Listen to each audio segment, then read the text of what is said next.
Acidity, ಅಜೀರ್ಣ ಈ ತರ ಎಲ್ಲ ಆದಾಗ ಏನಾಗುತ್ತೆ, ಮಲಬದ್ಧತೆ ಉಂಟಾಗ್ತಾ ಹೋಗುತ್ತೆ.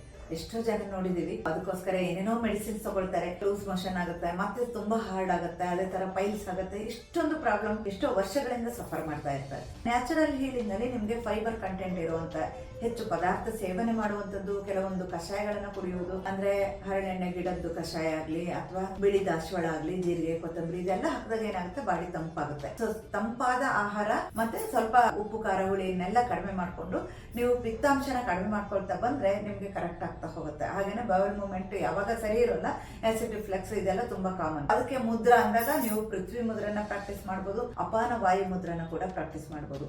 ಇದರಲ್ಲಿ ಕೂಡ ನಿಮ್ಗೆ ಮಲಬದ್ಧತೆ ಕಡಿಮೆ ಆಗುತ್ತೆ. ಮತ್ತೆ ಇಲ್ಲೊಂದು ಪ್ರೆಷರ್ ಪಾಯಿಂಟ್ಸ್ ಇರುತ್ತೆ, ಅದರಲ್ಲಿ ಕೂಡ ನೀವು ಪ್ರೆಸ್ ಮಾಡ್ತಾ ಹೋಗ್ಬೋದು. ಇದೆಲ್ಲ ಮಾಡ್ತಾ ಹೋದ್ರೆ ನಿಮಗೆ ನ್ಯಾಚುರಲ್ ಆಗಿ ಎಲ್ಲಾ ತರ ಸರಿ ಹೋಗುತ್ತೆ. ಸೊ ಮುಂದೆ ಆಗುವಂತ ಅನಾಹುತ ಎಲ್ಲ ನೀವು ಮೊದಲೇ ತಪ್ಪಿಸ್ಕೋಬಹುದು.